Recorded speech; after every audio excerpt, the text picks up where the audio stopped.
da série de livros de romances de Emmanuel, Renúncia, psicografia de Francisco Cândido Xavier, pelo Espírito Emmanuel.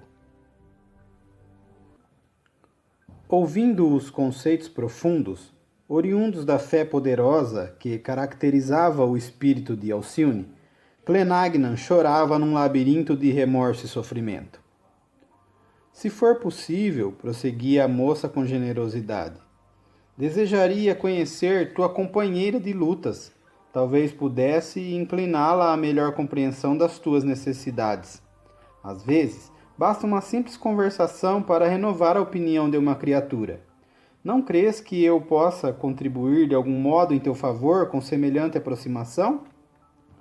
O infortunoso Carlos sentia-se comovido nas fibras mais íntimas com o delicado oferecimento, redarguindo em tom melancólico.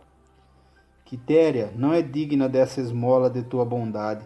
Basta dizer-te que, conhecendo a ligação afetiva existente entre nós, pelas minhas sucessivas referências e por informações de antigas amizades nossas em Ávila, sempre alude à tua pessoa com laivos de ironia e rancor. A filha de Cirilo entrou em silenciosa meditação.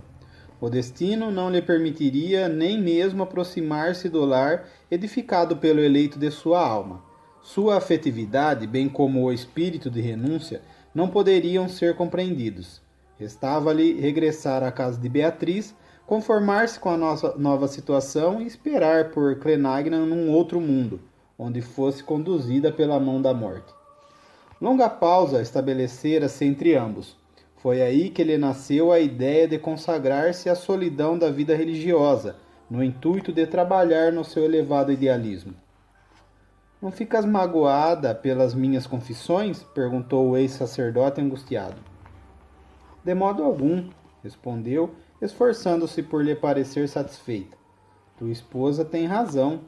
Depois de visitar o velho sítio de minha infância e a casinha tosca onde minha mãe tantas vezes me exemplificou a resignação, voltarei à França sem perda de tempo.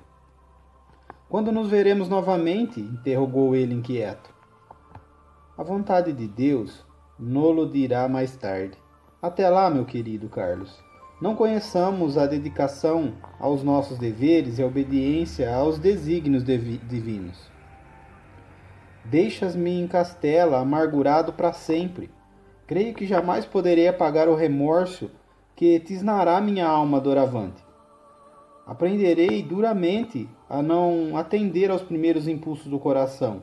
Se fosse menos precipitado no julgar, poderia oferecer-te agora a minha fidelidade perene. Esqueci, porém, a prudência salvadora e mergulhei num mar de angústias torturantes. Andarei na terra como um náufrago sem porto. E terminando amargamente as suas considerações, rematava. Pede a Jesus por mim, para que o desespero não me faça mais infeliz. Não te percas em semelhantes ideias, exclamou a filha de Madalena, completamente senhora de si. Estamos neste mundo de passagem para uma esfera melhor. Por certo que a nossa felicidade não se resumiria em atender por algum tempo aos nossos desejos, com o ouvido das mais nobres obrigações. É indispensável encarar as dificuldades com ânimo decidido. Luta contra a indecisão pela certeza de que Deus é nosso Pai misericordioso e justo. Se nos vemos novamente separados, é que há trabalhos convocando-nos a testemunho mais decisivos, até que nos possamos reunir nas claridades eternas. Clenagnan prestava acurada atenção a cada uma de suas palavras sábias e carinhosas. Em seguida, a uma pausa, Alcione prosseguia, cheia de amor e compreensão. Não maltrates tua mulher sempre que o seu coração não te possa entender integralmente. Quando assim for, faze por ver nela uma filha. Quando não filha de tua carne, filha de Deus, seu e nosso Pai. A bondade liberta o ódio e a desesperação agrava os laços mesquinhos. A confiança em que o Pai Celestial nos ajudará, nos testemunhos diários, transforma nosso espírito para uma vida mais alta, ao passo que a revolta e a dureza nos prendem espiritualmente ao lodo das mais baixas provocações. Ainda que tua companheira seja ingrata, perdoa-lhe como amigo compassivo. Nenhum de nós está sem pecado, Carlos. Por que condenar alguém ou agir precipitadamente quando também somos necessitados de amor e de perdão? Vive no otimismo de quem trabalha com alegria, confiante no divino poder. À nossa frente desdobra-se a eternidade luminosa. Embora separados no plano espiritual, nenhuma força da terra nos desligará os corações. Muitas obrigações poderão encarcerar-nos transitoriamente na terra, mas o elo do amor espiritual vem de Deus e contra ele não prevalecem as injunções humanas. Ante as observações judiciosas de Alcione, Carlos pôde reconfortar-se, de algum modo, para retomar a luta purificadora. Só muito tarde separam-se em penosas despedidas. A filha de Madalena, disfarçando a dor que a empolgava, cumpriu rigorosamente a promessa. Depois de beber na taça da saudade, revendo os antigos sítios das primeiras esperanças, sem mesmo se dar a conhecer as relações de outros tempos, regressou a Vigo, onde se demorou quase um mês em meditações silenciosas e doridas. Sua permanência em Ávila poderia acarretar complicações à vida doméstica do homem escolhido. A jovem esposa de Clenagnan possivelmente criaria pesadelos de ciúmes sem justificativa. Diariamente, à tardinha, Alcione aproximava-se da praia, contemplando as velas pandas que se afastavam no estendal das águas movediças. Profunda saudade dominava-lhe o coração. Após longos dias, nos quais procurava rememorar uma a uma as velhas advertências do padre Damiano, quando na vida religiosa resolveu retirar-se do mundo para a soledade dos grandes pensamentos. Não desejava de nenhum modo atirar-se ao repouso permanente da sombra, mas, sentindo-se na plenitude das suas energias orgânicas, refletia que não era lícito pensar na morte dos corpos, e sim no melhor meio de atender ao trabalho de coração voltado para Jesus.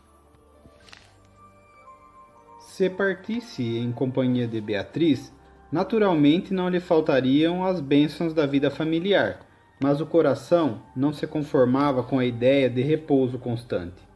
O destino não lhe dera um lar próprio, onde lhe fosse possível consagrar-se inteiramente ao homem amado e aos filhinhos do seu amor. Seus pais já haviam partido para uma vida melhor. O irmão adotivo lhes fora no encalço. Na condição de mulher, tomaria então o hábito religioso, a fim de atender aos trabalhos do Cristo.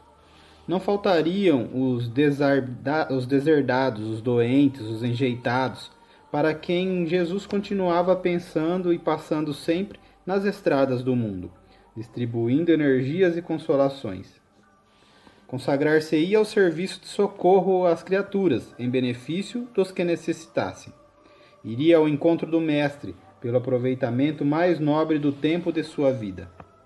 Nessa disposição espiritual, regressou a Paris, onde a irmã a esperava ansiosa e saudosa.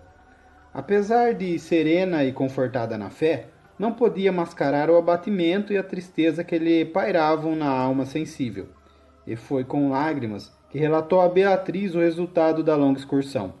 A esposa de Saint-Pierre, visivelmente emocionada, buscava confortá-la. Tudo isso passará com o tempo. Na América, has de achar lenitivo ao coração sofredor. Mas a filha de Madalena comunicou-lhe a resolução de tomar outro rumo. Vestiria o hábito religioso, dedicar-se-ia ao coração de Jesus, enquanto lhe restassem forças no mundo. A irmã tentou dissuadi-la. E nosso lar? Perguntava a filha de Susana, ansiosa por lhe modificar a decisão. Como não seria dolorosa a falta de sua companhia?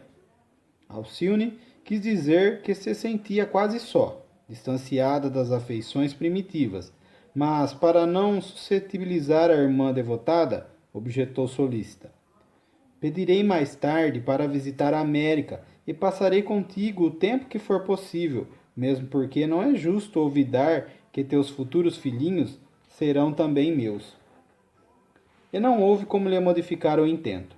De nada valeram as exortações de Henrique, os rogos da irmã, os carinhosos pedidos dos servos. A filha de Cirilo tinha uma palavra amável e um sincero agradecimento para todos, mas justificava o caráter sagrado de suas intenções. A mudança de Henrique de Saint-Pierre para o Novo Mundo já estava definitivamente aprazada, quando Alcione assentou a data de seu ingresso num modesto recolhimento de freiras carmelitas. Na véspera, sem que alguém o soubesse, visitou o túmulo da genitora, levando-lhe a homenagem de seu respeito filial, naquele instante grave da sua vida. Defronte do sepulcro, de alma colada às recordações afetivas, pôs-se de joelhos e monologou baixinho. Ah, vós que experimentasses largos anos de reclusão e sacrifício, vós, minha mãe, que fostes tão devotada e carinhosa, ajudai-me a levar a Jesus o voto silencioso de fidelidade até o fim dos meus dias. Não me desamparareis nas horas escuras, quando a saudade se fizer mais amarga ao meu coração. Inspirai-me pensamentos de fé, paciência e compreensão das coisas mais divinas. Auxiliai-me nos trabalhos, abençoai-me nos testemunhos, não esqueçais no céu a filha a quem tanto amastes na terra. Em seguida, à prolongada meditação, voltou ao palacete da Cité, despediu-se afetuosamente de todos os servos e já na manhã imediata, Saint-Pierre e sua mulher abraçavam-na compungidos à porta do mosteiro.